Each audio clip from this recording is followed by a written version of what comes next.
What do you mean Ryan will be CEO? I'm the one who saved this hotel. My voice echoed through the newly renovated lobby, bouncing off the modern mountain-inspired decor I'd spent months perfecting. Mom's dismissive wave felt like a slap in the face. Claire, honey, your brother has more natural leadership ability. You're too detail-oriented, she said, as if explaining something to a child. That's when Ryan strolled in, hands in his pockets, wearing that smug smile I'd seen since we were kids. Hey sis, don't take it personally. Someone needs to handle the day-to-day stuff while I focus on the bigger picture. My name is Claire Anderson, and at 52, I never thought I'd find myself fighting for recognition in my own family's business. After 20 successful years in hotel management in Chicago, I'd given up everything to come home to Colorado and save our struggling family hotel. The irony? I was the only one with actual hospitality experience, while my younger brother Ryan had bounced between jobs, never holding one for more than a year. Here's what really gets me. 8 months ago, my dad called me in tears, saying they were weeks away from bankruptcy. I didn't hesitate. I sold my condo in Chicago, cashed in my savings, and came home to help. The hotel was stuck in a time warp, dated decor, no social media presence, and reviews that made me cringe. I worked day and night, modernizing everything from the reservation system to the lobby furniture. God knows how many nights I spent hunched over spreadsheets, negotiating with suppliers and training staff. I even used my industry connections to get us featured in travel magazines. And it worked. The transformation was incredible. The Mountain Pine Lodge went from a 2-star nightmare to the talk of the town. Our bookings doubled, and for the first time in years, we were actually turning a profit. Every detail, from the locally sourced artwork to the upgraded amenities, was carefully chosen to create an unforgettable guest experience. But standing here now, watching Ryan smirk while our parents hand him everything I've built, I realize none of that matters to them. The worst part? They're announcing his promotion at tonight's staff meeting, the same meeting where I was supposed to present our record-breaking quarterly results. I can feel the eyes of our employees on me, especially Sarah, our head housekeeper who's been here for 20 years. They all know who really turned this place around, but like me, they're forced to stand here and watch this farce play out, pretending this is somehow normal or fair. Let me take you back a bit to understand how we got here. The Mountain Pine Lodge has been in our family since my grandparents built it in 1971. I basically grew up in these halls, learning every aspect of the business from the ground up. While other kids played house, I was helping Mom with check-ins and watching Dad handle maintenance issues. The hotel was my second home, and I loved every minute of it. But Ryan? He was different. 3 years younger than me, he never showed any interest in the family business. While I was studying hospitality management in college, he was bouncing between majors, first architecture, then business, finally dropping out altogether to find himself. Mom and Dad never seemed bothered by this. He's just creative, they'd say. He needs time to figure things out. Meanwhile, I was building my career in Chicago, working my way up from front desk manager to regional director for a major hotel chain. Every success I had was met with lukewarm congratulations from my family. That's nice, dear, but when are you coming home? When are you getting married? It was never enough. When Dad called about the hotel's financial troubles, I knew exactly what needed to be done.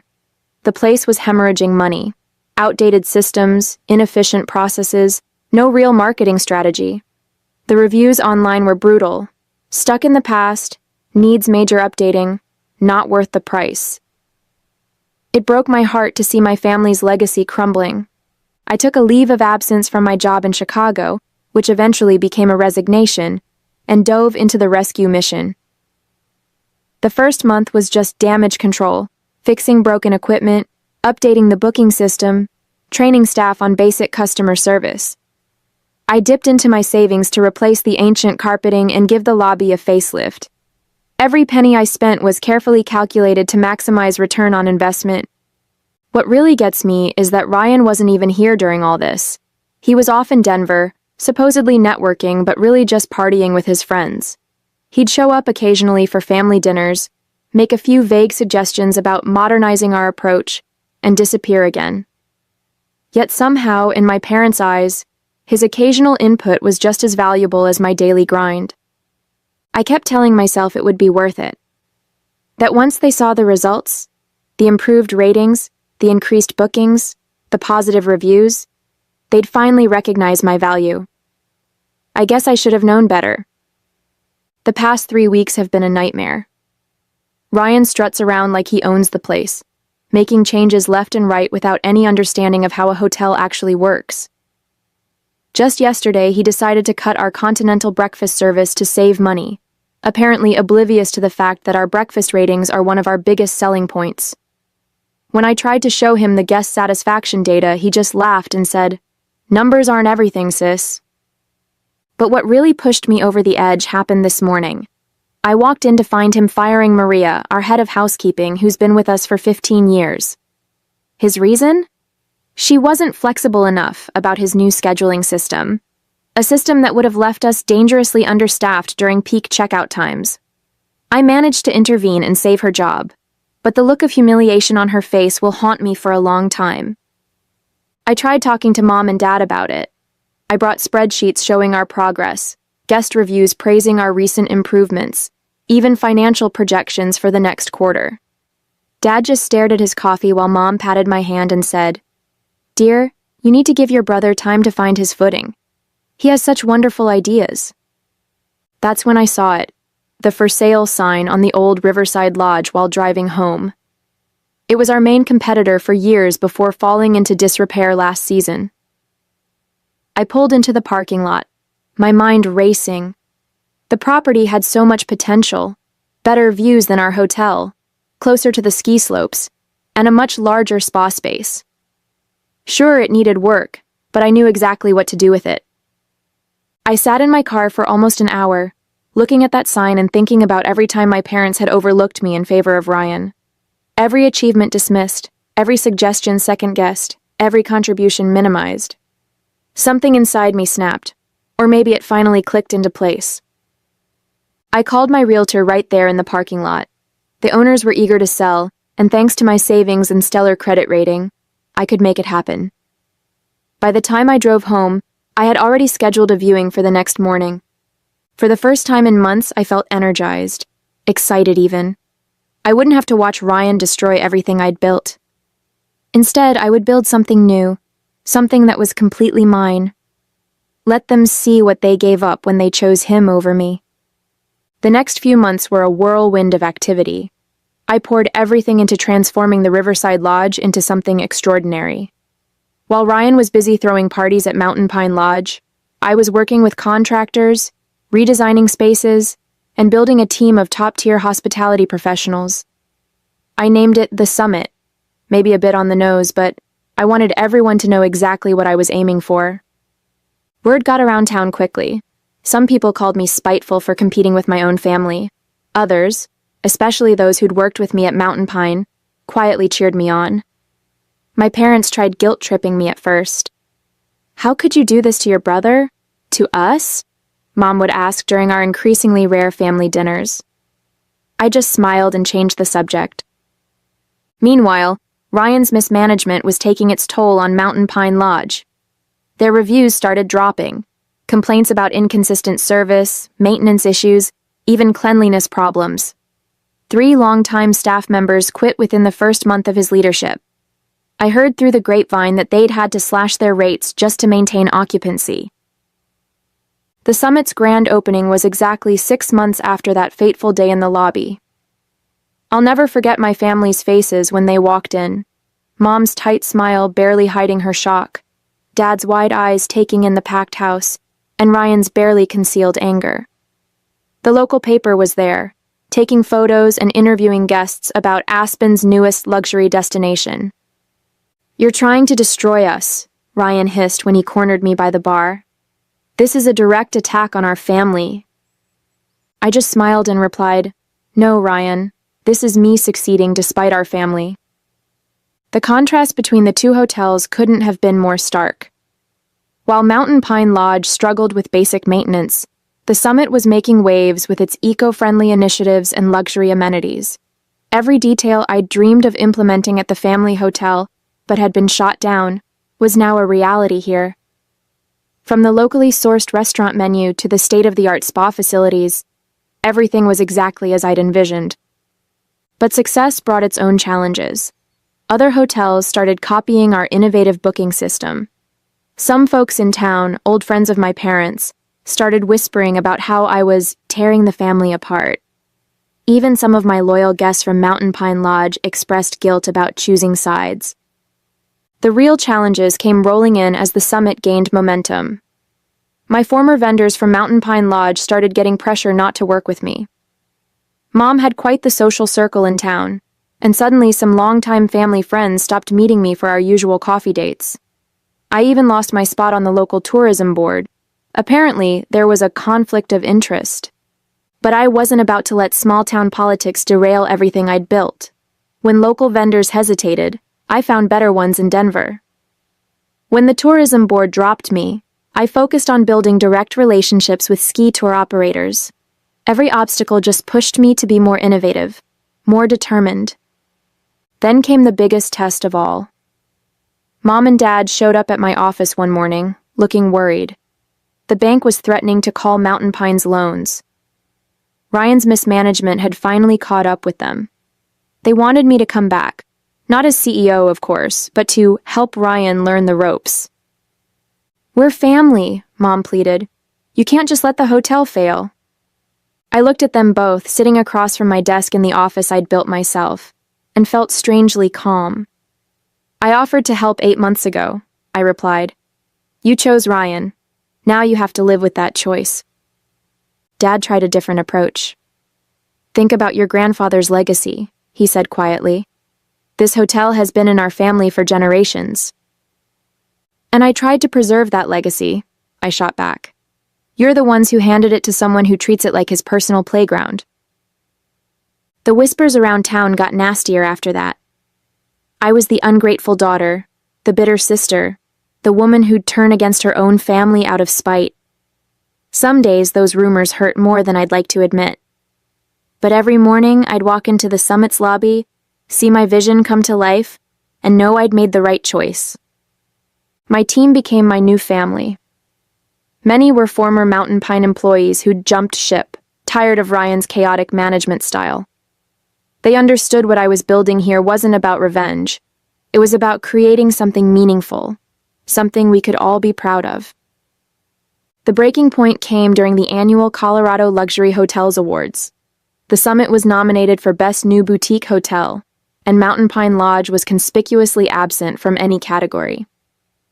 I was sitting in the ballroom surrounded by my team when they announced our win. As I walked to the stage, I caught sight of my parents in the back of the room. They'd shown up unannounced, probably expecting to support our family hotel as they had for years. The look on their faces said everything. Mom was fighting back tears, and Dad looked like he'd aged 10 years. Ryan wasn't there. He'd stopped attending industry events months ago, claiming they were just popularity contests. But everyone in that room knew what this moment meant. The student had officially surpassed the teacher. The detail-oriented daughter had built something better than the family legacy they'd refused to entrust her with. During my acceptance speech, I thanked my team, our guests, and even mentioned Mountain Pine Lodge, where I first fell in love with hospitality. The crowd's uncomfortable shifting told me they caught my subtle dig. But it was the conversation afterward that really changed everything. A renowned travel magazine editor approached me for an interview. As we talked about the summit's success, my parents hovered nearby, clearly listening. They heard every word as I described my journey, including how being passed over for CEO had motivated me to build something of my own. "Sometimes the best success stories come from being underestimated," I said, loud enough for them to hear. That evening, the magazine editor told me they were naming the summit Best Boutique Hotel in the Rockies in their upcoming issue. The same issue would feature a piece on traditional hotels struggling to adapt, with Mountain Pine Lodge as their prime example. When the article came out, it was like a bomb went off in our small town. Everyone who'd whispered about me being spiteful had to acknowledge the truth. I'd built something extraordinary, while Mountain Pine Lodge was failing not because of me, but because of their own poor decisions. Looking back on everything, it's hard not to feel a mix of emotions. Part of me still hurts from the way my parents treated me, how they brushed aside all I'd done as if it were nothing. But another part of me, maybe the bigger part, feels liberated. I'm living my life on my terms, not waiting for someone else's validation. When I walk into the summit every morning, I'm reminded of what I built with my own 2 hands.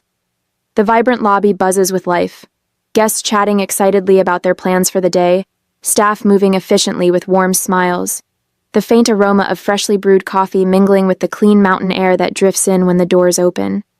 It's everything I ever wanted the Mountain Pine Lodge to be, and seeing it thrive gives me a deep sense of pride. My team at the summit has become my family in ways I never expected. Many of them, like Sarah and Maria, are former employees of my parents' hotel who left because they saw the same lack of leadership I did.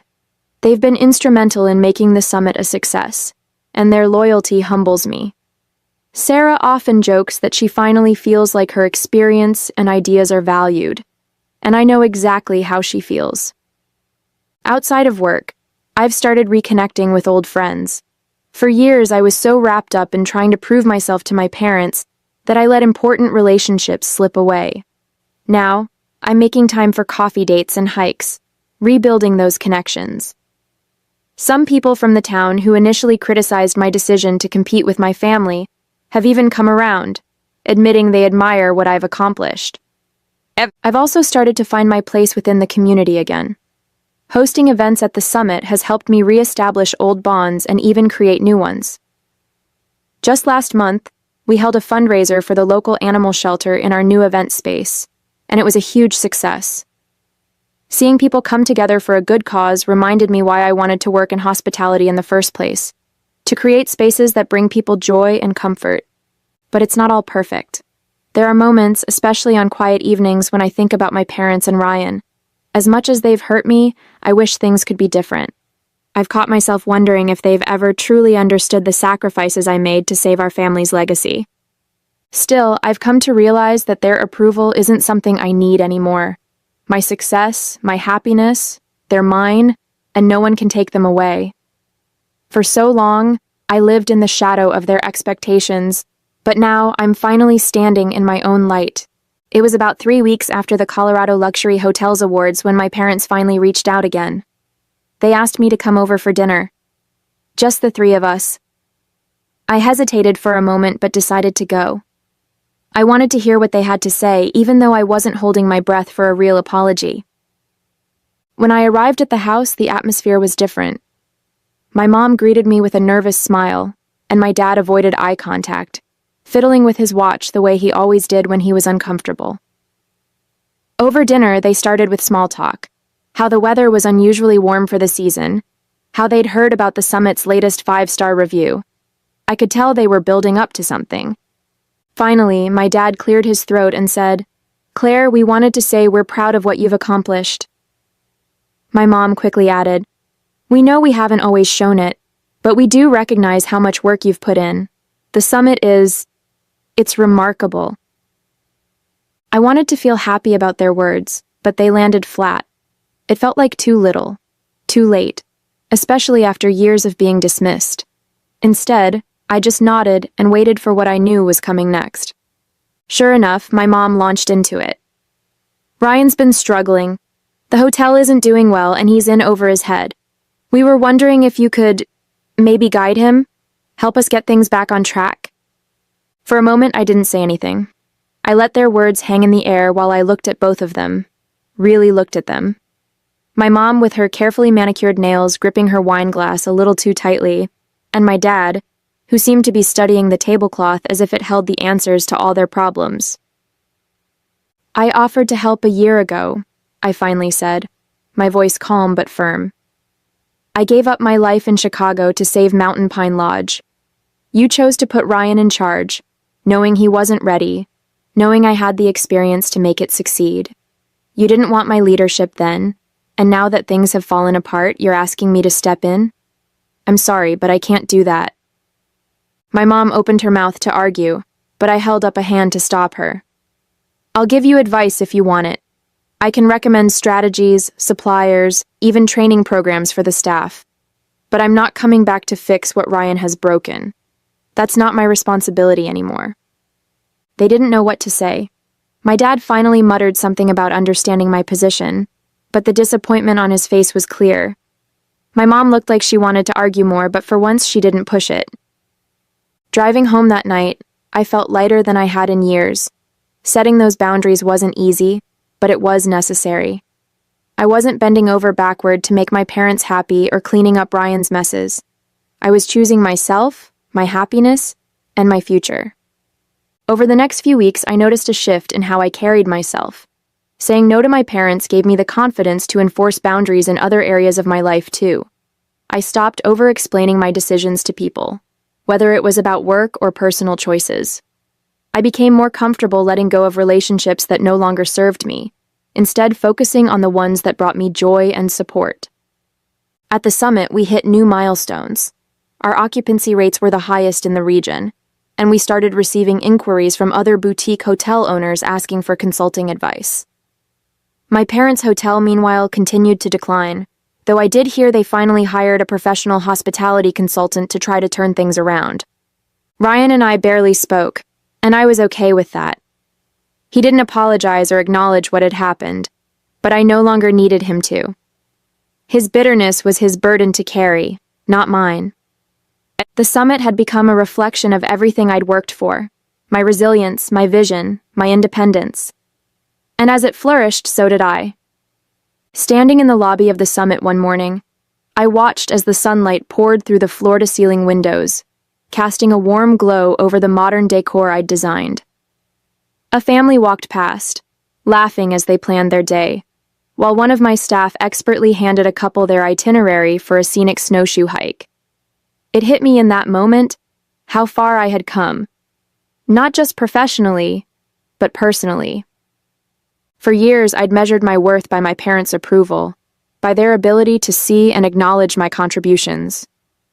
But now I realized I didn't need that anymore. What I had built here wasn't just a hotel.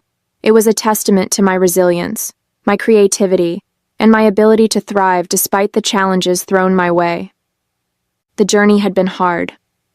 Letting go of the hope that my family would change was painful, but it also freed me. I no longer felt tied to the weight of their expectations or their dismissal. Instead, I felt proud. Proud of what I had created. Proud of the team I'd cultivated, and proud of the life I was living. I wasn't just surviving, I was thriving. The Regional Hospitality Awards ceremony was the kind of event I used to dream about attending. The room was buzzing with excitement, filled with industry leaders, journalists, and hotel owners from across the state. As the announcer began to list the nominees for Boutique Hotel of the Year, I caught a glimpse of my mom and dad seated toward the back of the room. Their faces were unreadable, but I could sense the weight of what this moment meant to all of us. When the summit was announced as the winner, the room erupted into applause. My team cheered as I walked to the stage, my heart pounding. As I accepted the award, I glanced at my parents. My dad gave me a small nod, and my mom's eyes glistened with unshed tears. It wasn't quite an apology, but it was acknowledgement, something I'd long since stopped expecting, but still appreciated in its own way. After the ceremony, I joined my team in celebrating. My parents didn't approach me, and I didn't go to them. This was my moment, and I wanted to share it with the people who had helped me achieve it. I felt truly free, free from the need for their approval, free from the shadows of their choices. Success wasn't about proving them wrong anymore. It was about proving to myself that I was capable, deserving, and enough. And as I raised a glass with my team that night, I knew I'd finally found peace.